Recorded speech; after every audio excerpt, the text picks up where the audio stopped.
आता नवीन लोकांच्या हातात हे नाटक सोपवायला आम्ही तयार आहोत. सलग 30 वर्ष माधव अभ्यंकर आणि त्यांच्या टीमबरोबर ह्या नाटकाचे मुंबईतले प्रयोग फक्त मीच करतोय. त्यांनी इंदिरा गांधींना भेटून सांगितलं तर हे नाटक जर परदेशात गेलं नाही तर आम्हाला कमिटीवरून काढून टाका. म्हणजे भारतीय रंगभूमी नव्हे तर जागतिक रंगभूमीवरला पहिला फिरता रंगमंच नाट्यसंपदाच्या तोमी नव्हेच या नाटकात आला.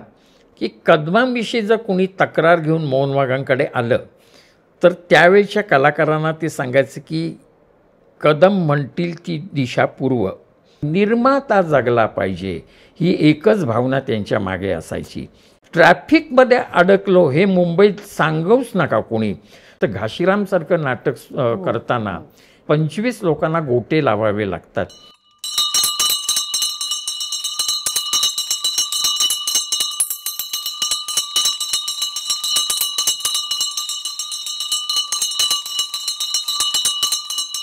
सर, बंडखोर कलाकार कोणी मिळाले का, म्हणजे दौऱ्यामध्ये मस्ती करणारे? आता हा गमतीशीर पण प्रश्न असू शकतो किंवा कॉन्ट्रोवर्शियल पण असू शकतो, पण असं कोणी त्रासच द्यायचं की हा किंवा गमती खूप करायचं असं कोण होतं खोडकर? चंद्रलेखाचा म्हणजे शिस्त एवढी अफाट होती की कदमांच्या काळामध्ये म्हणजे त्यांचे जे व्यवस्थापक होते त्यावेळेला की कदमांविषयी जर कोणी तक्रार घेऊन मौनवागांकडे आलं तर त्यावेळच्या कलाकारांना ते सांगायचं की कदम म्हणतील ती दिशा पूर्व, त्यामुळे कदमांच्या पुढे तुम्ही कोणी काही बोलायचं नाही, माझा कदमांच्यावर विश्वास आहे. त्यामुळे मोहनवागांना कोणीही काही जर अगदी काही क्षुल्लक गोष्टीवरनं काही तक्रारी असतील तर त्या काळातली लोक कधीही मोहनवागांकडे तक्रार घेऊन आली नाही. कारण व्यवस्थापक हा असा असतो की निर्मात्यालाही त्याला सांभाळावं लागतं आणि कलाकारांनाही सांभाळावं लागतं. म्हणजे मृदुंग असतो, दोन्ही बाजूनी ती थाप पडू शकते, निर्मात्याची पण आणि कलाकारांची पण.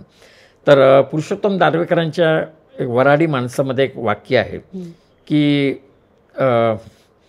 पदर तर पेटला नाही पाहिजे, निखारे तर विझले नाही पाहिजेत आणि कुलवंताची चाल तर बिघडली नाही पाहिजे. असं व्यवस्थापकाला दोन्ही बाजू सांभाळून काम करावं लागतं.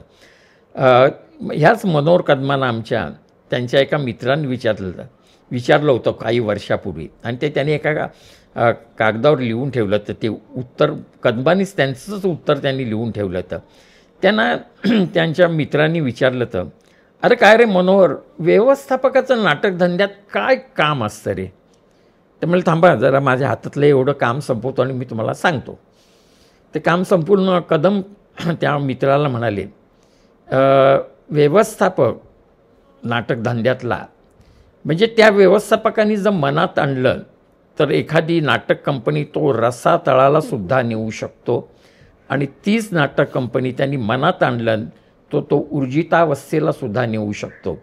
एवढं व्यवस्थापकाचं ह्या व्यवसायात महत्त्व आहे. आणि असे त्या काळातले अनेक गुणी म्हणजे नाट्यसंपदाचे श्याम जोशी किंवा आमचे अरविंद चित्रे काका, ही सगळी मंडळी अत्यंत नाटकाकरता घरदार सोडून आली आणि ती गुणी आणि प्रामाणिक, निर्माता जगला पाहिजे, ही एकच भावना त्यांच्या मागे असायची. तर त्यामुळे हे सगळे त्या काळातले म्हणजे बालगंधर्वांच्या अण्णासाहेब किर्लोस्करांच्या कंपनीत शंकरराव मुजुमदार हे काम करायचे. तर म्हणजे किर्लोस्करांचा त्यांच्यावर प्रचंड विश्वास होता, पण त्या विश्वासाला शंकरराव मुजुमदारांनी कधी तडा देऊ दिला नाही. पुढे किर्लोस्कर कंपनी विसर्जित झाल्यावर गंधर्व नाटक मंडळीत बालगंधर्वांच्या शंकरराव मुजुमदार आले आणि गंधर्व नाटक मंडळीचा सगळा कारभार शंकरराव मुजुमदार सांभाळत होते. एक असा किस्सा मी ऐकलेला आहे की केशवराव भोसले अगदी पोरसवदा असताना शारदा नाटकात शारदेचं काम करत होते आणि मूर्तिमंत भीती समोर उभी ठाकली हे पद शारदेचं ते म्हणत होते. वन्स मोर मिळायला लागले. 5-6 वन्स मोर झाल्यानंतर त्या कंपनीचे जे व्यवस्थापक होते जनुभाऊ निमकर ते पुढे आले, प्रेक्षकांना हात जोडून विनंती केली की पोर लहान आहे, दमून जाईल, जास्त वन्स मोर देऊ नका. हे त्यावेळच्या व्यवस्थापकांचं काम होतं. त्यावेळेस आत्ताचे व्यवस्थापक त्याच्यावर बोलणं फार ते बोलणंच नको. कारण व्यवस्थापकाचं मला मच्छिंद्र कांबळीने एकच सांगितलं तर की आता माझ्या कंपनीत तू काम करतो आहेस ना, 1 तासभर व्यवस्थापकांनी थिएटरला अगोदर हजर राहिलं पाहिजे. नाटकाचं सेट येतो आहे का नाही, त्यांना नाट्यगृहाचे दरवाजे उघडून दिले जात आहेत का नाही, सामान लागतं आहे का नाही, सगळी लोकं मेकअपमन, कपडेपट, प्रॉपर्टी टेपवाला आलेत का नाही आणि कलाकार आलेत का नाही, हे सगळ्यावर देखरेख ठेवावी लागते. कारण त्या काळात मोबाईल नव्हते. तरीसुद्धा त्या काळात शिस्त अशी होती की लोक वेळच्या वेळी यायची. 1 तास अगोदर, बरोबर 1 तास अगोदर कलाकार पण यायचे. आपलं रंगरंगोटी करून कपडे घालून शांतपणे बसून राहायचे. अशी शिस्त होती. आता प्रयोग 8:30चा रात्रीचा असेल तर 8:45ला येणारे कलाकार मी पाहिलेले आहेत. तर त्यावेळेला डोकं शांत ठेवावं लागतं. पण हे माझ्या काळात तरी फारसं झालं नाही. पण आता मी अनेक नाटकं बघायला जातो तेव्हा मी प्रयोग उशिरा का चालू झाला म्हणून विचारायला जातो. तेव्हा आतली लोकं सांगतात, अहो तो अमका कलाकार 8:45ला आला. बरं म्हटलं ठीक आहे. तर कालाय तस्मे नमा. कारण ही लोकं आत्ता मालिका करत असतात. ट्रॅफिकमध्ये अडकलो हे मुंबईत सांगूच नका कोणी. तुम्हाला कल्पना आहे की मुंबईत ट्रॅफिकमध्ये अडकायला होतं तर वेळच्या वेळी तुम्ही घरातून निघाला पाहिजे. जिथे शूटिंग असेल तिथून निघालं पाहिजे. बाय रोडनी जर कल्याण आणि डोंबिवलीला प्रयोग असेल तर रस्त्याने येणं अत्यंत, तुम्ही कधीच वेळेत पोचू शकत नाही. तो लोकलशिवाय पर्याय नसतो. येतात आमच्या काळातली सगळी, अजूनही शरद पोंक्षे, अविनाश नारकर वगैरे ही सगळी लोकं लोकलनी येतात. पण आता लोकांकडे गाड्या आल्यात, कलाकारांकडे नाही, आम्ही गाडीने येतो. आणि गाडीने येऊन तो वेळेत आला तर ठीक आहे. पण ते तुम्ही ट्रॅफिकमध्ये कुठेही फसू शकतात. मुंबईतलं ट्रॅफिक म्हणजे तो वेळेत पोचला तर ते आपलं भाग्य असतं, असं आहे, परिस्थिती आहे. पण ती शिस्त त्या काळात होती. त्या काळात तेवढी वाहतूक नव्हती. आणि दुसरं, नाटकाशिवाय दुसरं काही नव्हतं. त्यामुळे आता मालिकांमध्ये काम करतात, चित्रपटामध्ये काम करतात, OTPमध्ये काम करतात. हे सगळी व्यवधानं सांभाळून त्यांना यावं लागतं. पण तरीसुद्धा थोडी शिस्त नाटकाची पाळली गेलीच पाहिजे. वेळच्या वेळी प्रयोग सुरू झाला पाहिजे, वेळेत पोचलं पाहिजे. रात्रीच्या प्रयोगांना मात्र हाल होतात. बॅकस्टेजवाल्यांचे हाल होतात, पाठीमागल्या लोकांचे. कारण दुपारचा प्रयोग कधीही नाटकवाले वेळेत चालू करत नाहीत. 4ची वेळ असते, 4:15, 4:20 असे प्रयोग चालू होतं. आणि इंटरवल मोठा घेतला की ते 7:15, 7:30, 7 ही दुपारच्या प्रयोगाची 7 ही वेळ आहे. 7 वाजता जर संध्याकाळी नाटक संपलं नाही तर काही थिएटरला, नाट्यगृहांना तो तुम्हाला निर्मात्याला दंड बसतो. भरतात काही लोक दंड. कारण जर कलाकारच वेळेत नाही आला तर काय करणार निर्माता. आणि मग त्यानंतर रात्रीचा प्रयोग सुरू व्हायला उशीर होतो.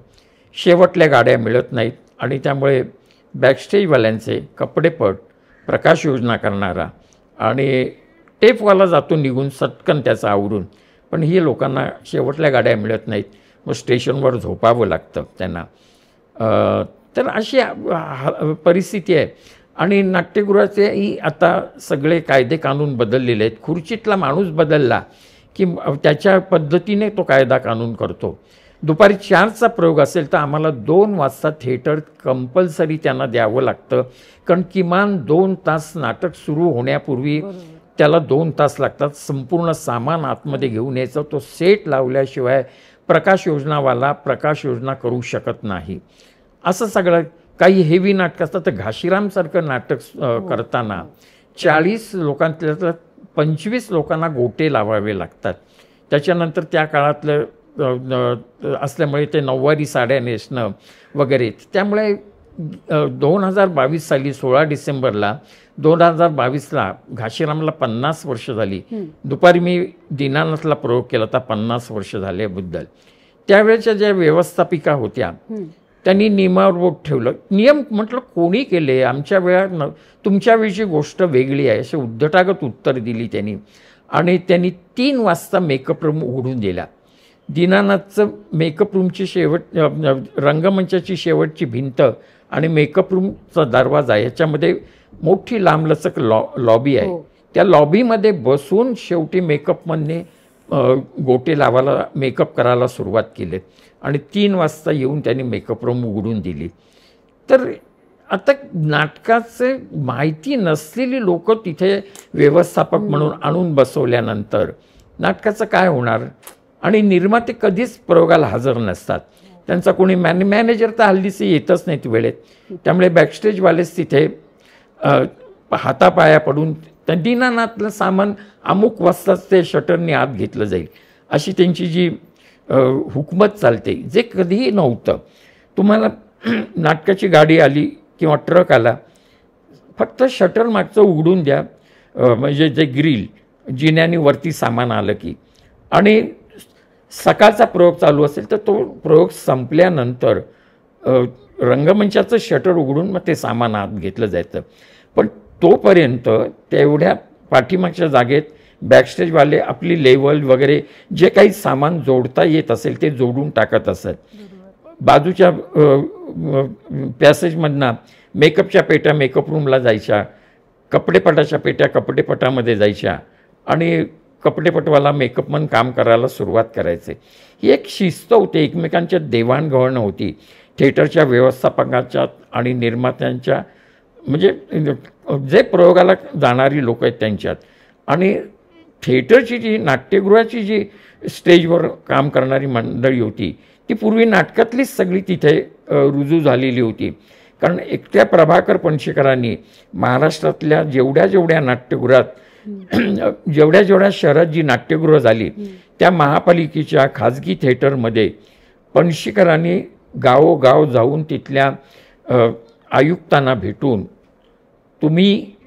तुम्हाला नाट्यगृह व्यवस्थित ठेवायचं असेल तर नाटकामध्ये वर्षोनवर्ष काम करणारी जी मंडळी आहेत, माझ्याकडे जी काम करणारी आहेत, अनेक संस्थांमध्ये काम करणारी आहेत, त्यांना तुम्ही ठेवा, त्यांना पूर्ण माहिती आहे.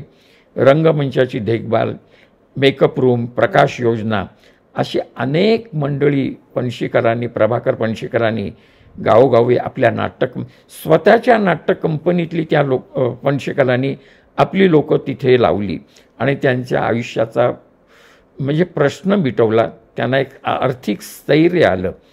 हे पणशीकरांसारख्या एकाच निर्मात्यांनी केलं. हे केवढं मोठं योगदान आहे आमच्या रंगकर्मींच्यावरती. एकाही आता त्यानंतर कुठल्याही निर्मात्यांनी कुठे थिएटर सुरू होत असेल तर कोणाला आयुक्ताला, तहसीलदारांना किंवा बाहेरगावी ठेकेदारांना काय अडचणी येतात. पूर्वी 3-3 लायसन काढावी लागायची. तर त्यावेळेला जे काही सरकारी लाल फितीमुळे जे काही अडचणी निर्माण व्हायच्या तर पणशीकर प्रत्येक गावोगावी जाऊन तिथल्या पोलीस प्रमुखाला, तहसीलदार किंवा कोण जो असेल त्या गावातला त्यांना जाऊन भेटायचे. ते थिएटर ज्यांचं महापालिकेचं असेल तर इथे काय काय अडचणी आहेत, आम्हाला प्रयोग करताना किती अडचणी येतात, ह्या सगळ्या गोष्टी पणशीकर त्यांना जाऊन सांगायचे. ते प्रत्यक्ष यायची लोक थिएटरला, पणशीकरांबरोबर काय म्हणतात पणशीकर ते बघायचे आणि त्यानंतर त्याची कार्यवाही होऊन त्याची पुढली त्याचं जे काही हवं आहे नाटकवाल्यांना ते दिलं जायचं. हे फक्त एकट्या पणशीकर, कारण तो एकमेव असा निर्माता होता की तो निर्माता पण होता आणि तो कलाकार पण होता. म्हणजे त्यांच्या प्रत्येक प्रोडक्शनमध्ये, निर्मितीमध्ये ते स्वतः काम करत असत. तर त्यामुळे ते जागोजाग आणि नाटकाकरता घरदार सोडून आलेला तो माणूस असल्यामुळे मोगल रांगणेकरांच्या नाट्यनिकेतनमध्ये त्यांनी उमेदवारी म्हणजे काय, त्या बोर्ड गावोगाव नेऊन पोचवणं, नाटकाची तिकीटं पोचवणं, बाहेरगावी नाट्यनिकेतनचं दौरे असताना जे मी केलं ते माझ्या अगोदर पणशीकरांनी केलं. तर गावोगावी नाटकाची जाहिरात करणं, पोस्टर लावणं, अशा सगळ्या गोष्टी करत करत ते पुढे नाट्यनिकेतनमधल्या भटाला दिली ओसरीमध्ये नट म्हणून मोगल रांगणेकरांनी त्यांना उभं केलं. आणि पुढे अत्रेंचं तोमी नवेच नाटक आल्यानंतर रांगणेकरांनी पणशीकरांना लखोबा लोखंडेची भूमिका दिली. त्यावेळेला अत्रेंनी त्यांना एकदा विचारलं तर रांगणेकरांना, लखोबा लोखंडे कोण करणार? त्यामुळे आमच्याकडे प्रभाकर पणशीकर म्हणून चांगला तरुण मुलगा आहे, तो करणार. कोण हा प्रभाकर असं गडगडाटी बोलत अत्रेंनी त्यावेळेला विचारलं होतं रांगणेकरांना. त्यामुळे आमच्या बापूराव मानेंना घ्या. तेव्हा रांगणेकरांनी सांगितलं तर नाही, प्रभाकर उत्तम काम करेल माझी खात्री आहे. आणि 1962 साली दसऱ्याला दिल्लीला पहिला प्रयोग तोमी नवेचा झाला. तेव्हा आचार्य अत्रे स्वतः दिल्लीला हजर होते आणि त्यांनी काम पाहिल्यानंतर त्यांनी पणशीकरांना येऊन त्यांनी मिठी मारली. त्यामुळे की माझ्या लखोबा लोखंडेचं तू सोनं केलंस असं त्यांनी अत्रेंनी सांगितलं. अत्रेंसारख्या एवढ्या मोठ्या माणसांनी दाद दिली. पुढे त्या नाटकाने इतिहास घडवला. पुढे त्या नाटकाला पणशीकरांकडे ते नाटक आल्यानंतर त्यांनी फिरता रंगमंच महात्मा मेस्त्री कोल्हापूरच्या त्यांना ती कल्पना सांगून त्याचा फिरता रंगमंच म्हणजे भारतीय रंगभूमी नव्हे तर जागतिक रंगभूमीवरला पहिला फिरता रंगमंच नाट्यसंपदाच्या तोमी नव्हेच या नाटकात आला आणि तो पुढे अनेक नाटकात वापरला गेला. नाट्यसंपदा जेव्हा बंद होताना तो फिरता रंगमंच नगरच्या वस्तू संग्रहालयाला पणशीकरांनी भेट दिलेला आहे. आज तिथे तो त्या नगरच्या वस्तू संग्रहालयात तो फिरता रंगमंच आहे. हा सगळा इतिहास आहे. त्यावेळीची माणसं खूप मोठी होती आणि त्यांच्याकडनं शिकतच मी आजपर्यंत माझा हा एवढा प्रवास झालेला आहे. आता घाशीराम कोतवालचा तुम्ही उल्लेख केलेला म्हणून मी म्हणते की परदेशी गेलं ते नाटक, शरद पवार आलेले नाटकाला, आणि पण परदेशी जाण्याआधी काही वाद झाले, काही गदारोळ उठला, तर ते त्याबद्दल सांगा ना किस्सा. त्यावेळेचा असा किस्सा आहे की घाशीरामला जेव्हा 40 झाली, म्हणजे 40त घाशीरामनी पदार्पण केलं तेव्हा मुंबईत मी त्याचे प्रयोग करत होतो. म्हणजे तर त्यामुळे त्यावेळेला मी फक्त महाराष्ट्र टाइम्स आणि लोकसत्याला एक रायटअप पाठवला होता की घाशीराम 40 वर्षाचा होत आहे. त्यांनी तो रायटअप छापला होता आणि तो पेपरला त्यावेळेला छापून आल्यानंतर त्यावेळेला जे काही चॅनल होते ते चॅनलवाल्यांनी चौकशी केली की आमच्याकडे का नाही याची बातमी. काही पेपरवाल्यांनी म्हणाल की आमच्याकडे का ही बातमी आली नाही आमच्या वृत्तपत्रात. त्यावेळच्या वार्ताहरांना त्यांनी विचारलं की आपल्या पेपरमध्ये ही बातमी का आली नाही. त्यामुळे आमच्यापर्यंत पोचली नाही. तर मी नव्हतीच पाठवली कोणाला, लोकसत्ता आणि महाराष्ट्र टाइम्सलाच पाठवली होती. तर ती त्यांनी छापून आणली. त्यावेळेचं जे कोणी चॅनल होते त्या सगळ्यांनी ओरिजिनल नाटकाचे कलाकार आणि आत्ता हे माधव अभ्यंकर आणि त्यांची टीम ह्या सगळ्यांच्या मुलाखती घेऊन ते त्यावेळेला त्याच्या 8 दिवस ते सगळं दाखवत होते टी व्हीला त्यांच्या वेळेप्रमाणे. आणि तिथून ते नाटक म्हणजे हे नवीन लोक कोण करतायत, इतकी वर्ष काम करूनसुद्धा त्यांची दखल घेतली गेली नव्हती. पण ती थोडीशी तरी तिथे दखल घेतली गेली नाही. आता त्यावेळेचा जो इतिहास आहे की जेव्हा आंतरराष्ट्रीय नाट्य महोत्सवात या नाटकाला बोलावणं आलं थिएटर अकॅडमीच्या, त्यावेळेला खूपच गदारोळ झाला होता. आता ते सगळं वादळ शमलं असलं तरी घाशीरामची 40 याच्यावर जो काही एक व्हिडिओ झाला होता गोखले नावाच्या गृहस्थांनी पुण्यातल्या बालगंधर्व रंगमंदिर घेऊन पूर्ण 3 तासाचा कार्यक्रम, म्हणजे त्याच्यात त्यावेळेला जब्बार पटेल, तेंडुलकर हयात नव्हते, चंदावरकर नव्हते मला वाटतं, आणि कृष्णदेव मुळगुंदही नव्हते. तर फक्त दिग्दर्शक डॉक्टर जब्बार पटेल आणि त्यातले सगळे कलाकार जुन्या नाटकातले ह्या सगळ्यांचं एक मुलाखत पूर्ण बालगंधर्व रंगमंदिर पुणे येथे प्रेक्षकांना सहभागी करून ते जवळजवळ 3 तासाचं एक त्याची डॉक्युमेंटरी केलेली आहे. तर तो व्हिडिओ मला एक दादरच्या एका माणसाने पाठवला आणि मी तो ऐकल्यानंतर मी चाट पडलो की घाशीरामचा एवढा मोठा प्रवास आहे. कारण हे नाटक जेव्हा PDAने केलं तेव्हा त्या नाटकाच्या जवळजवळ 3.5 महिने तालमी चालल्या त्या. आणि डॉक्टर जब्बार पटेल यांचं त्यावेळेला दौंडला हॉस्पिटल होतं आणि ते त्यावेळेला हॉस्पिटल चालवत होते. रोज संध्याकाळच्या पॅसेंजरनी ते पुण्यात यायचे. त्यांना पुण्यात आल्यानंतर कोणीतरी स्टेशनला न्यायला जायचं आणि रात्री 10 ते पहाटे 4पर्यंत या नाटकाच्या तालमी 3.5 महिने चालल्या होत्या. आणि त्यानंतर या नाटकाचा संगीताचा विषय आला. तर डॉक्टरांच्या मनात होतं की हे नाटकाचं मी तालमी घेत असताना मला संगीतकार समोर हजर पाहिजे. नाटकाचं संगीत जसं करतोय त्याप्रमाणे त्यांनी ते नाटक माझं दिग्दर्शन बघून कलाकारांचा आवाका ओळखून त्यांनी संगीत दिलं पाहिजे. ते सी रामचंद्रनकडे यांच्याकडे मुंबईत आले. सी रामचंद्रन नाटक आवडलं. ते म्हणाले ठीक आहे मी करतो ह्याचं संगीत. तर ते जब्बार पटेल यांची अट एकच होती की तुम्ही काही महिने तरी पुण्यात येऊन तालमी बघितल्या पाहिजेत. ते मला एवढा मला वेळ नाही. ते नाराज होऊन वसंत देसाईंकडे गेले.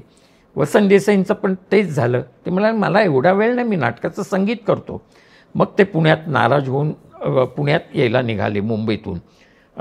डॉक्टर जब्बार पटेल होते, सतीश आळेकर होते, असे ती PDAची माणसं निघाली. येता येता लोणावळ्याला त्यावेळेला अभिषेकी स्थायिक झाले होते आणि ते तिथे गुरुगृही त्यांच्याकडे प्रभाकर कारेकर, अजित कडकडे, राजा काळे हे सगळी लोक त्यांच्या घरी राहून शास्त्रीय संगीत शिकत होते. त्या जिथे राहत होते लोणावळ्याला अभिषेकी, तिथे पाठीमागे शेती होती आणि ते शेतीही करत होते त्यावेळेला. असं तो गुरुगृही असा तो काळ होता. म्हणाल की का नाही आपण अभिषेकींकडे जायचं, कारण 1962-63 पासून मत्स्यगंधाद्वारे अभिषेकींचा एक कालखंड सुरू झाला होता मराठी संगीत नाटकामध्ये. तर अभिषेकींकडे शिरले. दुपारची वेळ होती. अभिषेकींनी त्यांना पिठलं भात करून जेवायला वाढलं. नाटक वाचलं, नाटक आवडलं अभिषेकींना. म्हणाल करतो संगीत. तर म्हणाल की पुण्यात यावं लागेल तालमीला. त्यामुळे एवढा वेळ नाही जब्बार, मला शिष्यवृत्ती मिळालेली आहे आणि त्याचा अभ्यास आहे, माझ्या मैफिली आहेत आणि इथेही मुलं शिकत आहेत माझ्याकडे, मी संगीत करून दे. पर तेच झालं. जब्बार पटेल ठाम होते की संगीतकारांनी काही दिवस तरी तालमीला हजर राहिलं पाहिजे. तर ते काही योग आला नाही या तिघांचा. सी रामचंद्रनचा आला नाही, वसंत देसाईंचा पण नाही आला नाही, अभिषेकींचाही आला नाही. पुढे त्याच्या तालमी सुरूच होत्या पुण्यामध्ये. कोणीतरी एक दिवशी ते नाव सुचवलं की एका शाळेमध्ये संगीत शिक्षक आहेत, काही वेगवेगळे संगीतामध्ये प्रयोग करतायत, ते बोलवा त्यांना. बोलवलं आणि त्या माणसानी त्या नाटकाचं संगीत केलं. तो तरुण उमदा माणूस त्या काळातला म्हणजे भास्कर चंदावरकर, आणि अक्षरशः त्या नाटकाचं म्हणजे सोनच केलं त्या नाटकाचं. पुढे पुढे नृत्य कृष्णदेव मुळगुंदांना बोलवलं आलं. हे एक म्हणजे चित्रकलेचे शिक्षक आणि नृत्य शिक्षक होते आणि कृष्णदेव मुळगुंदांनी त्या नाटकाचं नृत्य दिग्दर्शन केलं. पुढे हे नाटक परदेशात जेव्हा आंतरराष्ट्रीय नाट्य महोत्सवात जिनिव्हा इथे त्याला बोलावणं आलं, ते त्यावेळेला परत एकदा आमच्या लोकांनी उचल खाल्ली की हे नाटक परदेशात तरी जाता का म्हणे, इथली लक्तर तिकडे आमची लक्तर तिकडे टांगली जाता का म्हणे. तसं काही त्या नाटकात नव्हतं. तर ते बाळासाहेब ठाकरेंकडे गेले त्यावेळेला ही लोकं. त्यामुळे बाळासाहेब हे नाटक परदेशात जाता का म्हणे. बाळासाहेबांनी ऐकून घेतलं, कारण बाळासाहेबांनी ते नाटक तोपर्यंत पाहिलेलं होतं. त्यामुळे असं ठीक आहे म्हणाले. त्यामुळे आपण त्यांची बस जेव्हा मुंबई एअरपोर्टला जायला येईल तेव्हा खोपोली पनवेलच्या मध्ये अडवू आणि त्यांचं विमान चुकवू. ह्याची कुणकुण डॉक्टर जब्बार पटेलांना लागली. तर ते शरद पवारांकडे गेले आणि शरद पवारांना म्हणाले की असं होणार आहे. तर त्यावेळेला शरद पवार त्यावेळेला इंदिरा गांधी पंतप्रधान होत्या, त्यांना विचारलं. ते म्हणलं की हा महाराष्ट्राचा प्रश्न आहे, तुम्ही तुमच्या पद्धतीने सोडवा. त्यावेळेला 4 लोकांनी इंदिरा गांधींना, 2 व्यक्तींनी इंदिरा गांधींना भेटून आणि 2 लोकांनी तारा करून कळवलं. ज्यांनी तारा केल्या त्याच्यात मृणाल सेन आणि सत्यजित रे होते. त्यांनी सांगितलं होतं की हे नाटक परदेशात गेलंच पाहिजे. आणि पुपुल जयकर नावाच्या एक विदुषी होत्या आणि आणखी कलकत्त्याच्या कोणीतरी बाई होत्या. त्यांनी संगीत नाटक अकादमी का अशा कुठल्या तरी मोठ्या कार्यकारिणीवर त्या दोघीजणी होत्या. त्यांनी इंदिरा गांधींना भेटून सांगितलं तर हे नाटक जर परदेशात गेलं नाही तर आम्हाला कमिटीवरून काढून टाका, असा त्या नाटकाचा चारी बाजूनी. आणि मग शरद पवारांनी कल्याणी उद्योग समूह का किर्लोस्कर उद्योग समूहाचं विमान पुणे एअरपोर्टला होतं, ते त्यांच्यात ह्या सगळ्या आश्रमच्या लोकांना बसवलं आणि मुंबई एअरपोर्टला पाठवलं आणि ठरल्याप्रमाणे जिनिव्हाला जाणारं विमान उडालं. त्यानंतर त्यांनी बाळासाहेब ठाकरेंना फोन करून सांगितलं की ठरल्याप्रमाणे लोक विमानात बसून जिनिव्हाकडे रवाना झालेली आहेत. तर त्यानंतर त्याच्यावर काही झालंच नाही. पण त्याच्यानंतर 6 वेळा थिएटर अकॅडमीच्या लोकांनी परदेश दौरा केला आणि 54 का 55 प्रयोग त्याचे 6 वेळा झाले. ज्या काळात इंटरनेट नव्हतं, मोबाईल नव्हते, कुठल्याही सुविधा नसताना डॉक्टर मोहन आगाशे यांचा प्रचंड जनसंपर्क असल्यामुळे हे नाटक आणि त्या नाटकाची महतीच तेवढी होती. नुसतं मराठी नव्हे, भारतीय नव्हे, तर जागतिक रंगभूमीने त्याची दखल घेतली होती. असं एकमेव हे मराठी रंगभूमीवरलं घाशीराम कोतवाल आज 52 वर्ष चालू आहे.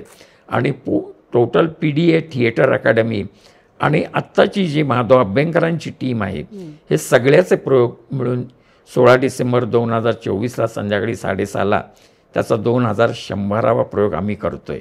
आणि याचं सगळं श्रेय माधव अभ्यंकर आणि त्यांच्या टीमला आणि या नाटकाचे निर्माते मेघराज भोसले यांना आहे. आणि तुम्हालाही आहे सर, तुम्ही ते जिवंत ठेवलं नाटक. आठवणी पण खूप आहेत तुमच्याकडे, किस्से आहेत जिवंत नाटकांमध्ये. म्हणजे असं झालं की 94 पासून ह्या लोकांचं नाटक मी पाहिल्यानंतर माझ्या लक्षात आलं की हे नाटक नव्या पिढीपर्यंत पोचलं पाहिजे. म्हणून सातत्याने 94 पासून 2024पर्यंत सलग 30 वर्ष माधव अभ्यंकर आणि त्यांच्या टीमबरोबर ह्या नाटकाचे मुंबईतले प्रयोग फक्त मीच करतोय आणि माझ्याशिवाय ते दुसरे कोणी केलेच नाहीत. आणि जे जे निर्माते उभे राहिले 94 पासून ते सगळे म्हणजे माझ्याकडेच अभ्यंकरांनी त्यांना पाठवलं होतं. हे सगळ्यात त्या निर्मात्यांचं मेघराज भोसले आणि माधव अभ्यंकर आणि त्यांच्या टीमचं म्हणजे त्यांचं श्रेय मानलं पाहिजे. कारण त्याच्या एखाद्या कलाकृतीच्या मागे ती कलाकृती जाणून त्याच्यामागे जेवढी मेहनत घ्यायला पाहिजे तेवढी मी मेहनत घेतली. म्हणून तर ते ही लोक पुन्हा पुन्हा आणि ह्या नाटकाचे प्रयोग झाले पाहिजेत ही ऐकायला थोडा करकरीत वाटेल, पण एकट्या मला जास्त खाज आहे. आणि पु ल देशपांडे यांच्या पुरचुंडी नावाच्या पुस्तकात पुलंनी म्हणून ठेवलेलं आहे की इथे लोक काय येतात नाटक व्यवसायात की खूप पैसे मिळतात म्हणून येतात, नाही तर ज्याने अण्णासाहेब किर्लोस्करांची म्हणजे भुकटी, अण्णासाहेब किर्लोस्कर म्हणजे बळवंत पांडुरंग किर्लोस्कर यांची भुकटी ज्यांनी खाल्लेली आहे अशी खाज असलेलीच माणसं पुन्हा पुन्हा मार खाऊन या व्यवसायात येतात, कारण त्यांना नाटकाची खाज असते. आणि म्हणूनच हा व्यवसाय वर्षोनवर्ष जिवंत राहिला आहे असं पुलंनी पुरचुंडी नावाच्या पुस्तकात म्हटलं आहे. आणि मला घाशीराम कोतवाल किंवा नाटकाविषयी भयंकर खाज आहे. ती माझी खाज काही मी जिवंत असेपर्यंत जाणार नाही, कारण नाटक पूर्ण नाटकाने मी वेढून गेलेलं आहे. सर, पु ल ऑल द बेस्ट नाटकाला आलेले, त्याचे फोटोमध्ये सोशल मीडियावरही आलेले की तो त्या संचातले अंकुश चौधरी वगैरे हे सगळी मंडळी होती, तेव्हा पुलंबरोबर फोटो आहेत. तेव्हाचा किस्सा आहे काय तो सांगा. त्यावेळेचा किस्सा असा की मध्यंतरामध्ये पु ल देशपांडे त्यावेळेला NCPA टाटा थिएटरचे संचालक होते आणि ते बसले ते त्या दिवशी मुंबईत होते. ते आणि सुनीताबाई नाटकाला बसले होते. मध्यंतरात ते आतमध्ये आले आणि बोलता बोलता कोणीतरी आमच्या कलाकारांपैकी बोललं की मागल्या महिन्यात आम्ही 60 प्रयोग केले. तेव्हा पु ल पटकन उत्स्फूर्तपणे म्हणाले, वाघ मागे लागल्यानंतर का नाही करणार, कारण मोहन वाघ त्या नाटकाचे निर्माते होते. इतकं अशी प्रचंड उत्स्फूर्तपणे बोलणारे पु ल एकमेव होते त्या काळात आणि त्यांना नाटक खूप आवडलं. मोहन वाघांनी NCPAमध्ये ABCDE असे 5 ब्लॉक आहेत. प्रत्येक ब्लॉकमध्ये 202 सीट आहेत. ए ब्लॉकमध्ये भिंतीच्या कडेला 4-5व्या रांगेत शेवटल्या खुर्चीवर 1-2 खुर्चीवर अगदी भिंतीकडल्या खुर्च्या तिथे पु ल आणि सुनीताबाई बसले होते. आणि त्या अंधारात नाटक चालू असताना त्यांचा जो हसणं होतं दोघांचं, तो असं मोहन वाघांनी कॅमेऱ्यात कैद केला तो फोटो आणि तो फोटो दुसऱ्या दिवशी त्यांच्याकडे पाठवला आणि म्हणाल की ह्याच्यावर अभिप्राय द्या. तोपर्यंत ऑल दी बेस्ट नाटक धो चालायला लागलं. तर त्यांनी त्या फोटोवर पेनानेच लिहून दिलं, प्रिय मोहन, तुझं नाटक आम्हा दोघांनाही अतिशय आवडले. या नाटकात आम्हा दोघांनाही काम करायला आवडले असते. तुझा पु ल, तुझा भाई आणि सुनीता. आणि मग तो फोटो त्याचं ब्लॉक करून त्यावेळची जाहिरात मोहन वाघांनी केली होती. पण तोपर्यंत नाटक खूप चाललं होतं, कारण पुलंचं ज्या गोष्टीला परिस्पर्श झाला ती गोष्ट लोकांच्यापर्यंत जर पोचली तर त्या नाटकाचं काय होऊ शकतं किंवा त्या कलाकृतीचं काय होऊ शकतं याचं उत्तम उदाहरण म्हणजे वस्त्रारण मच्छिंद्र कांबळींचं. कारण त्या नाटकाचे प्रयोग आता बंद करायचे 35 प्रयोगानंतर, आणि कर्मधर्म संयोगाने पु ल आणि सुनीताबाई त्या नाटकाला येऊन बसले. आणि ते पाहून पु ल इतके चाट पडले की त्यांनी गंगाराम गवणकरांना ते पत्र लिहिलं. गंगाराम गवणकरांनी दुसऱ्या दिवशी ते मच्छिंद्राला पत्र दाखवलं कांबळींना. ते म्हणाले हे भाईंचं पत्र आलं आहे. आणि मच्छिंद्र कांबळीसारख्या एका अगदी प्रॉपर्टी लावत रंगमंचावर त्यांचा प्रवेश झाला मच्छिंद्र कांबळींचा. तो प्रॉपर्टी लावणं, पुढे व्यवस्थापक, अगदी छोट्या छोट्या भूमिका, असं करत करत ते पुढे स्वतःची संस्था उभी केली, मद्रकाली प्रोडक्शन. तो हुशार गुणग्राही माणूस होता. त्यांच्या डोक्यात आलं की हेच पत्र पूर्ण जसेच्या तसं पेपरमध्ये जाहिराती छापायचं. आणि काय आश्चर्य, ते पत्र आज शिवाजी मंदिरला प्रयोग, आणि आजच ते पत्र त्यावेळच्या पेपरमध्ये जाहिरात आली, ती पूर्ण भाईंचं पत्र पुलंचं ते तसंच्या तसं त्याचा ब्लॉक करून तो छापला गेला. त्यावर ब्लॉक ही पद्धत होती आणि शिसाचे ब्लॉक बनवायला लागायचे. तर ते छापलं. दुपारी शिवाजी मंदिरचा प्रयोग. मी संध्याकाळी नेहमीप्रमाणे शिवाजी मंदिरला जाऊन बसलो तर तिकडून लांबूनच मी प्रवेशद्वारावर बघितलं हाऊसफुलचा बोर्ड. पुढे येऊन बघितलं तर कुठलं, तर वस्त्रारण. आणि त्यानंतर आज मच्छिंद्र कांबळी गेल्यानंतर त्यांचा मुलगा प्रसाद कांबळी जवळजवळ 5075 प्रयोग त्यांनी पुढे केले. 4000 काहीतरी 25 प्रयोगाला मच्छिंद्र कांबळी गेले. आणि मग पुढे त्यांनी इतके प्रयोग केले. तर सांगायचा मुद्दा असा की अशी काही जादू असते एका व्यक्तीमध्ये की त्या व्यक्ती, आणि हा एकमेव माणूस होता महाराष्ट्राचं लाडकी व्यक्तिमत्व, की त्यांनी जर एखाद्या गोष्टीची भलामण केली तर लोक तुटून पडत असत ती गोष्ट ते साहित्य वाचण्याकरता. वस्त्रारण हे त्याचा एक अत्यंत उत्तम नमुना आहे. पु ल देशपांडेंनी जेव्हा घाशीराम कोतवाल पाहिलं तर त्यावेळेमध्ये एक ठुमरी आहे, जागी सारी रतिया नाही समझत पिया. तर ही ओळ आपले रवींद्र साठे आणि चंद्रकांत काळे पहिला अंतराच म्हणायचे ते. तर पुलं संपल्यानंतर ते आतमध्ये आले आणि म्हणाले की का रे तुम्ही पहिला अंतराच का म्हणताय.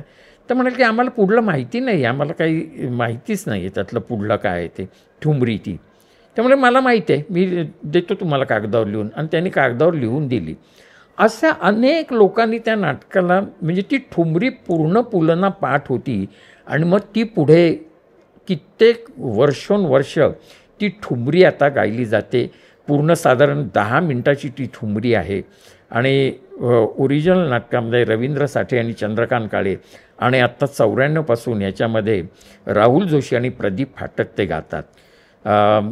आणि त्यावेळेला तो जो माहोल असतो, बावनखणीतनं लोक घरोघरी चाललेली आहेत पहाटेची, आणि त्यावेळेचं जर सगळे हे ती ठुमरी गात असताना ते जब्बार पटेलांनी कमाल कमाल कमाल केलेली आहे त्या नाटकामध्ये. ती गुलाबी जी असते बावनखणीत नाचणारी, ती सगळं तिचा म्हणजे लावणी संपून ती तिच्या घरी आलेली आहे. ती एक एक अंगावरचे अलंकार उतरवते, पायातले चाळ सोडते, आळस देते. हा सगळ्या मुवमेंट मग नंतर त्या बसवल्या गेल्या त्या ठुमरीवर. तर ते नाटक खूप एक अजब नमुनाच आहे रंगभूमीवरला. त्याच्यामध्ये प्रॉपर्टी नाही, सेट म्हणजे काय नुसतं एक लेवल आहे, त्यांनी 3 चौकटी आहेत, पण त्याच्यावर ते नाटक उभं राहिलं. त्या नाटकाचं लेखन, दिग्दर्शन, संगीत, नृत्य आणि त्यावेळेचे सगळे कलाकार आणि आत्ताचे हे सगळे नव्या टीमचे कलाकार. नवी टीम पण नाही, आता 3री टीम उभी करायची वेळ आली. आमच्या ह्या लोकांपेक्षा सुद्धा जर कोणी सरस प्रयोग करणारे भेटतील तर हे नाटक त्यांच्या हातात. जसं पणशीकर म्हणाले की माझ्यापेक्षा जर डांबीस लखोबा लोखंडे भेटला तर लखोबा लोखंडेच्या भूमिकेतून मला निवृत्त व्हायचं आहे. तसं आता आम्ही म्हणजे माधव अभ्यंकरांनी त्यांची टीम आता नवीन लोकांच्या हातात हे नाटक सोपवायला आम्ही तयार आहोत. पण नवीन रंगकर्मींनी ते आलं पाहिजे पुढे, ही सगळ्यात महत्त्वाची गोष्ट आहे. आज परदेशातल्या नाटकांविषयी, शेक्सपिअरच्या नाटकाविषयी म्हटलं जातं की वर्षोनवर्षे अनेक पिढ्यानपिढ्या नाटक करतायत तिथे नाटक, वादच नाही. पण आमच्याकडे एक नाटक असं आहे की गेली सलग 52 वर्ष आणि 2 पिढ्यांनी नव्हे तर 52 वर्षात 5 पिढ्यांनी हे नाटक पाहिलं आहे आणि अजूनही लोक ते नाटक पाहायला येतात. हे त्या नाटकाचं मोठं श्रेय आहे. लेखक, दिग्दर्शक, संगीतकार आणि नृत्य रचना करणारे त्यावेळेचे कलाकार आणि आत्ताचे कलाकार आणि रसिक प्रेक्षक त्यांनी या नाटकाला पाठिंबा दिला. म्हणून सलग 52 वर्ष हे नाटक चालू आहे, हे सगळ्यात महत्त्वाचं आहे. आणि असं चालू राहील आणि ते चालू राहिलाच पाहिजे. नवीन रंगकर्मींनी आलं पाहिजे, कारण त्यांना आव्हान आहे. हे नाटक करणं हे एक आव्हान आहे आणि ते आव्हान पेलाला नवीन रंगकर्मींनी आलं पाहिजे. सर, आता जाता जाता मला एका अभिनेत्रीचा तुम्ही उल्लेख केलेला विशेष, की का नाटकाला तुम्हाला जायला सांगितलं, नाटक बेताचं होतं पण ते अभिनेत्री तुमच्या मनात तिने एक स्वतःचं घर केलं. तर नाव आधी सांगू नका, आधी तो किस्सा सांगा आणि म्हणावं, कारण माझी ती सगळ्यात आवडती सध्याची अभिनेत्री आहे. 3 नाटकं सध्या रंगभूमीवर तिची गाजतात. प्लीज. काय झालं, 27 जानेवारी 2014 आमच्या कपडेपटवाल्याला मी विचारलं, काय रे सतीश, जो चंद्रलेखामध्ये अनेक वर्ष अजूनही तो काम करतो, नाटकाचे अनेक कपडेपटा सांभाळतो. तर त्याला मी विचारलं, काय रे सध्या काय चालू आहे. कारण मी मोहन वाघ गेल्यानंतर 2010 नंतर तसा थोडासा बाजूलाच होतो, की मोहन वाघांची शिस्त जी होती त्यामुळे मला दुसऱ्याकडे काम करायला फारसं मी उत्सुक नव्हतो. तर म्हटलं, विचारलं काय, तर तो म्हणाला की आजच एक दुपारी यशवंत माटुंग्याला नाटक आहे, तुम्ही नाटक पाहायला या. नाटक तुम्हाला आवडेल की नाही माहिती नाही, पण त्या मुलीचं काम पाहायला या. आणि मी ते गेलो नाटक पाहायला. नाटक चांगलं होतं, वाईट नव्हतं. त्या मुलीचं काम बघून मी अस्वस्थ झालो. मी ह्या व्यवसायात जरी असलो तर मी कधीही कोणाला नाटकामध्ये पाहिल्यानंतर मी कधीही भेटायला वरती जात नसे. कधी तो माणूस मी ज्या संस्थेत काम करत असेल तिथे जर तो त्या नाटकात काम करायला आला तर मग त्याला सांगायचं की अरे, तुमचं अमुक साली आम्ही नाटक बघितलं, छान होतं, तुम्ही काम चांगलं केलं. तर मी आपलं खाली उभा होतो. ते प्रकाश बुद्धिसागर त्या नाटकाला आलेले होते आणि ते नाटकाला बसलेलं मी बघितलं होतं. एकेकाळचा तो खूप मोठा दिग्दर्शक आमचा. आणि मला एक सवय होती की आपल्याला एखादी गोष्ट आवडली आणि ती आपल्याला किती समजले हे दुसऱ्याकडून जाणून घ्यायची इच्छा असायची, कायम अजूनही आहे. आणि काही गोष्टी त्यांच्याकडून जाणून घेतानाचं लक्षात येतं, अरे आपल्याला हे यातलं समजलंच नाही, हे याच्याकडून समजलं. तर बुद्धिसागरांना विचारलं, काय हो, कसं तुम्ही नाटकाला कसं वाटलं. नाटक सोसं होतं म्हणाल, पण ती मुलगी अफाट आहे म्हणाल, की जाऊन मी भेटलो तिला, तिचा नंबर घेतला. हो का म्हटलं, द्या मला नंबर. त्यांनी दिला नंबर. मी घरी आलो, अस्वस्थ होतो प्रचंड तिचं काम पाहून. आणि खालीच इमारतीच्या खाली उभा राहिलो आणि फोन केला आणि ज्या अभिनेत्रीशी बोललो ती अभिनेत्री म्हणजे श्वेता पेंडसे. पुढे ती केमिस्ट्रीमध्ये PhD करून पुढे मुंबईतच येऊन ती डॉक्टर श्वेता पेंडसे झाली. ही अत्यंत गुणी आणि अत्यंत बुद्धिमान अभिनेत्री.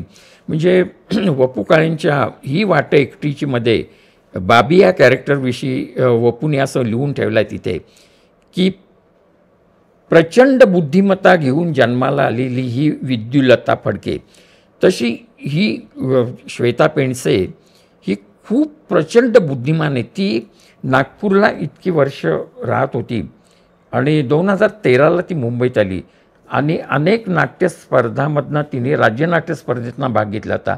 तिच्या 3 नाटकांना पारितोषिक होती, तिच्या अभिनयाला पारितोषिक होतं. आणि वयाच्या 10व्या वर्षी नागपूरमध्ये ती व्यावसायिक रंगभूमीवर पहिल्यांदा उभी राहिली. ती नाट्यसंभाराच्या तोमी नव्हेच या नाटकामध्ये वेणूच्या भूमिकेत. त्यावेळेला पणशीकर गावोगावी जी पाठीमागची सगळी छोटी छोटी कामं करणारी लोकं होती, त्या सगळ्यांना पुढे पुढे पणशीकर घेऊन जायचे नाहीत. लोकल लोकांना तिथल्या संधी दिली पाहिजे, हा एकमेव उद्देश त्यांचा असायचा. आणि मग पणशीकर गावोगावी तिथले जे काही छोट्या छोट्या भूमिका होत्या त्या भूमिकामध्ये तिथली गावोगावची लोक उभी करायची. आणि ती 2000 वयाच्या 10व्या वर्षी तोमी नवेस या नाटकात वेणूच्या भूमिकेत उभी राहिली. आणि तिथून तिचा व्यावसायिक रंगभूमीवर प्रवेश झाला. पुढे ती 2013ला मुंबईत आली आणि तिथून तिचा प्रवास खूप विलक्षण आहे. मग ती घरातलीच झाली माझ्या. आणि मला जी इतक्या वर्षात जी नाट्य व्यवसायात जी माणसं भेटली ती खूपच मोठी होती. पण ही काल आलेली मुलगी इतकी समंजस आहे, तिचे अजूनही जमिनीवर पाय आहेत आणि तिचे कायम जमिनीवर पाय राहतील. आणि मी अशा काही मोहनवाग गेल्यानंतर एका विलक्षण ह्याच्यात होतो, काहीतरी वेगळा कालखंड होता, बेचैन होतो आणि काय करायचं अशा अवस्थेत अशी मनाची अशी चलबिचल अवस्था असताना तिचं नाटक पाहिलं श्वेताचं. तो अल्बेला नावाचं नाटक होतं आणि एक खूप समंजस व्यक्ती मला लाभली. खरं म्हणजे आता इथे माझी बायको आणि मुलगा बसलेला आहे, पण खरं सांगतो की अत्यंत तिरपागड्या आणि विक्षिप्त स्वभावाचा मला आज जो काही लग्नानंतर बायकोनी सांभाळून घेतला, त्यामुळे आज मी तुमच्यासमोर हे बोलतो आहे का माझ्या स्वभावाचा पुरेपूर म्हणजे अनेक फटके खाऊन तिने मला सांभाळून घेतलं नसतं तर मी आज तुमच्यासमोर ही मुलाखत द्यायला बसलो नसतो. तर पहिलं माझ्या बायकोचं श्रेय आहे, माझ्या मुलाचं स्वरराजचं श्रेय आहे आणि त्यानंतर श्रीकांत मोघेंपासून जेवढी मंडळी भेटली ती ही शेवटली व्यक्ती आहे डॉक्टर श्वेता पेंडसे, माझी बायको शुभांगी दातार आणि मुलगा स्वरराज दातार. या तिघांचं माझ्या आयुष्यात खूप अनन्यसाधारण महत्त्व आहे. 38 कृष्णविला हे डॉक्टर श्वेता पेंडसेंचं नाटक विजय केंकरेंनी दिग्दर्शित केलेलं आणि गिरीश ओकांसारखा डॉक्टर गिरीश ओकांसारखा एक कसलेला अभिनेता या नाटकाला मिळाला, हे फार योग होता त्या नाटकाचा. आणि तेवढीच समर्थपणे श्वेतांनी त्यांना अभिनयामध्ये साथ दिली. आणि हे एक वेगळ्या पद्धतीचं नाटक रंगभूमीवर आलेलं आहे. हा असा विषय रंगभूमीवर ह्या अगोदर कधी आला असेल तर मला माहिती नाही, पण माझ्या 55 वर्षाच्या काळात एक वेगळं बुद्धिजीवी नाटक, हे क्लासचं नाटक आहे, मासचं नाटक नाही. हो, आईचं पत्र हरवलं हे नाटक, आईचं पत्र हरवलं ते श्वेताची ओळख झाल्यानंतर तेव्हा तिच्या जे काही नाटकं होती लिहिलेली तिने आणि राज्य नाट्य स्पर्धेत झालेली होती ती नाटकं मी वाचल्यानंतर लक्षात अगं ही खूपच वेगळ्या पद्धतीचं लिखाण आहे तिचं. तर मग 50 वर्ष चंद्रलेखाला पूर्ण होत होती तर 2016 साली आणि मोहनवाग नव्हते हयात. तर म्हटलं आपण चंद्रलेखाचा वर्धापन दिन ज्या माणसांनी 43 वर्षात 83 नाटकांची निर्मिती आणि 15,647 प्रयोग केले तर नाटक करूनच त्यांच्या संस्थेचा वर्धापन दिन साजरा करायचा. आणि असं मी आमच्या काही रंगमंचाच्या पाठीमागे काम करणाऱ्या लोकांशी बोललो. त्याच्यात प्रकाश परब हा आमच्याकडे क्लीनर होता आणि तो नंतर मग पुढे आमच्याकडनं बरीच वर्ष माझ्या अगोदर तो बसवरती क्लीनर होता, मी असताना सुद्धा होता. आणि त्यानंतर तो सोडून गेला, काही वर्ष गावाला राहिला, पुन्हा मुंबईत आला आणि अनेक नाटकांचं नेपथ्य सांभाळायचं काम करत होता. तो त्या काळातला आता ह्या काळातला तो मोठा ठेकेदार झाला नाटकाचं सेट बनवण्यामध्ये. आणि तो त्या दिवशी मी आमच्या जे मोठे मेकअपमन चंद्रलेखाचे ते कृष्णा बोरकरांशी मी यशवंत माटुंग्याला बोलत होतो की असं असं माझ्या डोक्यात आहे. तर मला की तुमच्या डोक्यात काय आहे? तर म्हणाल काही नाही. तर म्हणाल की माझी अशी कल्पना आहे. बोरकर म्हणाले आपण एक हॉल घेऊया, सगळ्या लोकांना बोलू, सगळ्या चंद्रलेखाच्या आठवणी सांगू, चहा पाणी करू आणि घरी जाऊ. म्हटलं नाही बोरकर, ज्या माणसांनी 43 वर्ष संस्था सांभाळली, 83 नाटकं केली, 15,647 प्रयोग केले, तो माणूस आज तो निर्माता हयात नाही आहे. माझ्या अगोदर तुम्ही स्थापनेपासून काम केलेलं आहे शेवटपर्यंत, तर एखाद्या नाटकाची निर्मिती करूया. त्यामुळे ठीक आहे, आपण सगळ्या लोकांनी कॉन्ट्रीब्युशन काढूया. आणि हे सगळं ऐकत तो आमचा क्लीनर बाजूला उभा होता. तो म्हणाला की मला घाई आहे, मी जातो. पण दातार, तुम्ही जर नाटक करणार असाल चंद्रलेखाच्या 50व्या वर्धापन दिनाला, तर मी फुकट सेट करून देईन. मी आश्चर्यचकित झालो. निघून गेला. मी परत 4 दिवसांनी त्या प्रकाशला फोन केला. म्हटलं, प्रकाश, उत्साहाच्या भरात माणसं बोलून जातात. तर म्हणाले, नाही, मी शब्द दिला आहे. चंद्रलेखा ही कंपनी काय होती, एक मी बॅकस्टेजवाला एक क्लीनर म्हणून त्यांच्याकडे काम करत होतो. त्यांनी आम्हाला कसं सांभाळलं. कदम गेल्यानंतर तुम्ही आमच्या किती सोयी केल्यात. आम्हाला पूर्वी बसमध्ये झोपावं लागायचं, आम्हाला लॉजिंग तुम्ही उपलब्ध करून दिलात. बसमध्ये कलाकारांना गाद्या करून दिल्यात. त्याच्यामध्ये सगळ्या बॅकस्टेजवाल्यांना लॉजिंग दिलं, जे कदमांच्या काळातही होतं. पण काही गैरप्रवृत्तीमुळे कदमांनी ह्या गोष्टी मोहनवागांच्या कानावर घालून बॅकस्टेजवाल्यांचं लॉजिंग त्या काळात बंद केलं होतं. पण त्याला कदमांची शिस्त, काही गैर फायदा घेणारी लोकं असतात या व्यवसायात. तर मी परत आल्यानंतर मोहनवागांना म्हटलं की अहो, ती उन्हातान्हातनं लोक गाडीमध्ये झोपतात, तुम्ही जबाबदारी घेताय ते चांगलं वागतील याची. म्हटलं हो. म्हटलं, रात्रीचा आपण भत्ता देतो, रात्री त्यांनी 1:30-2 वाजता कुठे जेवायला जायचं. आपल्या लोकांचं जेवण असतं बाकीच्यांचं, तर त्यांचंही जेवण सांगू. ते उद्या ताटात पडले नाही पाहिजेत 4था अंक करून, याची जबाबदारी घेताय. म्हटलं हो, घेतो. आणि मग त्यांचं जेवण रात्रीच्या प्रयोगाला सुरू केलं. बॅकस्टेजवाल्यांचं, जे सेट लावणारे आहेत त्यांचं, ड्रायव्हर क्लीनरचं जेवण चालू केलं. तर अशा सगळ्या गोष्टी लोकांना तुम्ही सांभाळून घ्यायला पाहिजे. पण काही वेळेला हे आमच्या नाटकातली लोक त्याचा गैरफायदा घेतात आणि मग परत निर्मात्याला कठोर व्हावं लागतं. तर असे सगळे ते प्रकाश परबनीत मला सेट करून दिला. आता मोहनवागांचं वर्षोनवर्ष 43 वर्ष नेपथ्याचं सुतारकाम करणारे विजय मेस्त्री, ते वयपरत्वे कर्नाटकात नणदी म्हणून गाव आहे, तिथे स्थायिक झालेत. निपाणीच्या जवळ आहे. मी विजय मेस्त्रींना फोन केला की विजय मेस्त्री, तुम्ही वर्षोनवर्ष नेपथ्याचं सगळा सेट उभा करून देत होतात. काही वेळेला तुमचे आणि त्यांचे वाद व्हायचे मोहनवागांचे. तुम्ही येऊन सांगायचं की हे असं होणार नाही. तर तेव्हा ते म्हणायचं की तू वडिलांना शिकू नकोस. ते खूप वेगळा शब्द वापरायचे, पण तो शब्द इथे मी वापरत नाही आहे. तर ते म्हणायचं की तू वडिलांना शिकू नकोस, मी सांगतोय तसं कर.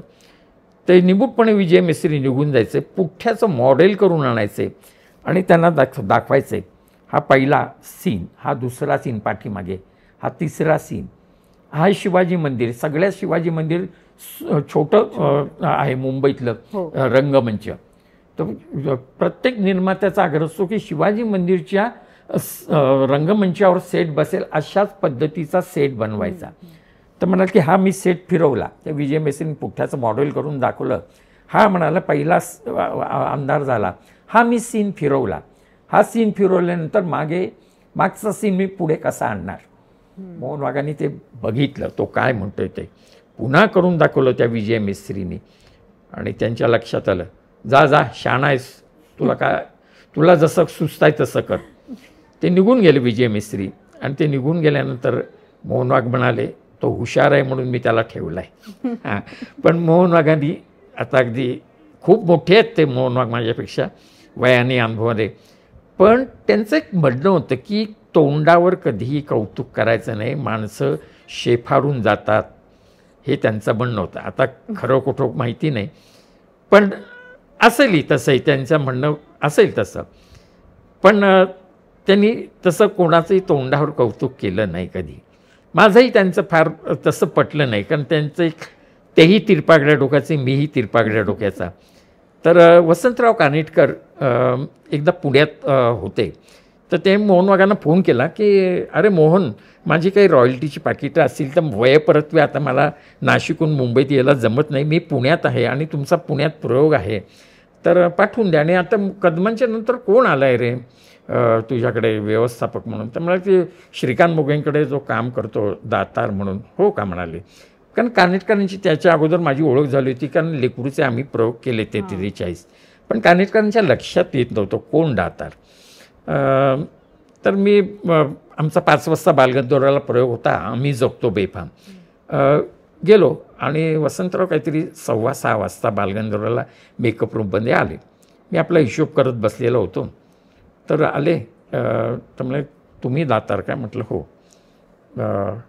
माझं काम संपवलं पटकन आणि तेवढ्यात त्यांनी माझी बॅग उघडी होती. ते बॅगेत कॅसेट बघितली आणि त्याच्यात कॅसेटमध्ये वसंतराव कानेटकरांचा एक देखणा फोटो त्या काळातला.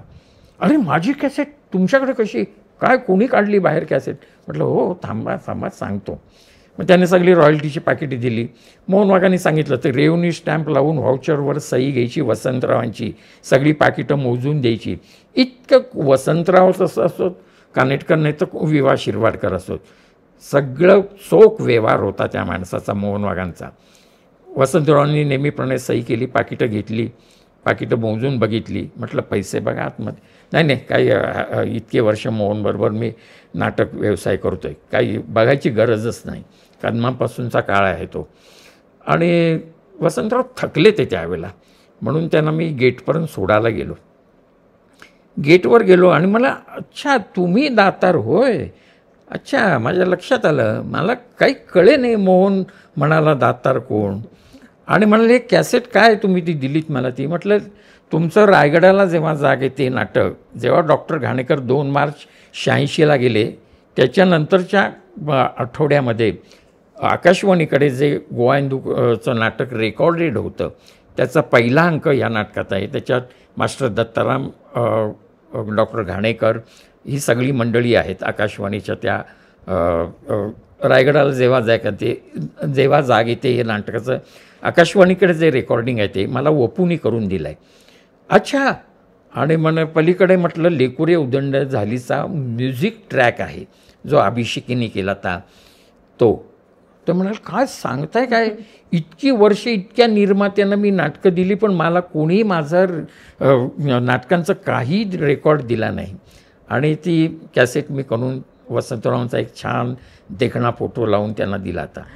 बालगंधर्वच्या गेटमध्ये गेलो आणि रिक्षेत बसण्यापूर्वी वसंतराव मला म्हणाले की तुम्हाला एक सल्ला देऊन ठेवतो, मोहन हा अत्यंत तिरपागड्या डोक्याचा माणूस आहे, त्यालाच सांभाळा, त्याला सांभाळलं तर तुमच्या आयुष्याचं कल्याण करेल.